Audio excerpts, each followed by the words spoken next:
Hey folks, warm and humid across the valley again today. Look at that, Rio Grande City at 90. Everybody else in the 80s except right at the coast, 79 in Port Isabel, but certainly above normal for the end of February. The readings climbing well up into the 80s across the region. Overnight, we don't cool off much, about 70 for a low.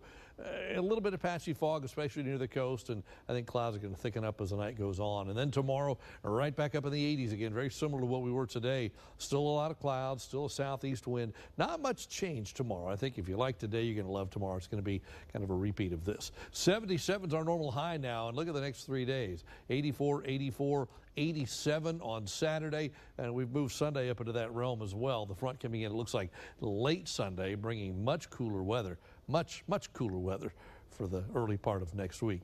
Satellite shows some clouds over the area, but if we watch Future Track, you'll notice clouds thicken up overnight again, and by 7 o'clock in the morning, we're just gray again, overcast conditions. As the day goes on, there may be some breaks in those clouds, maybe a little bit of afternoon sunshine, but not a lot. But regardless, temperatures warm back into the 80s over the area.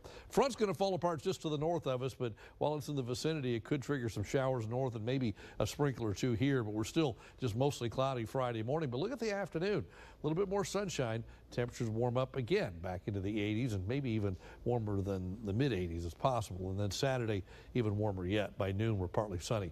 Rain chances stay small. Just spotty light stuff, nothing major, hardly anything measurable across the area. We've been talking for a couple of days now about this next cold front coming in over the weekend. The air mass is way up here. Okay, this blue, there's the front basically. It's not quite a front on the map yet, but watch, here we are down here. Here we are Friday, Saturday, Sunday.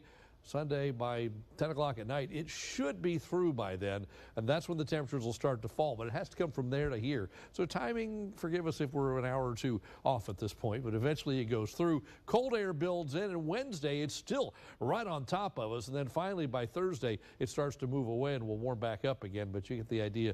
This is a pretty cold air mass just by the source region of the Arctic Circle up there, so there'll be some cold stuff coming in with that front. Another front is in Texas now, and that's making North Texas cold. Dallas in the morning's 33, Amarillo's 23, while San Antonio and Houston are both 54. We're 70. Big contrast across the state. And by afternoon, we warm up. The rest of the state, not so much. I mean, West Texas, yes, but North Texas only 45 tomorrow afternoon in Dallas. So for tonight, 70 for a low. Clouds thickening up. That coastal fog shows up again. Then tomorrow, 84 for a high. Mainly cloudy skies, a warm and humid day. Maybe some breaks like today in the afternoon. Not much. Can't rule out an isolated shower any of the next 3 days, but we're talking really isolated. Sunday looks to be the warmest, but then the front comes in sometime the second half of the day. That's when temperatures start to fall. And look at Monday and Tuesday. 49 and 50, just cold. We spend most of the day Monday in the 40s, much of the day Tuesday in the 40s, and then finally Wednesday we start to rebound and warm back up a little bit. That is your updated First 105 AccuWeather forecast.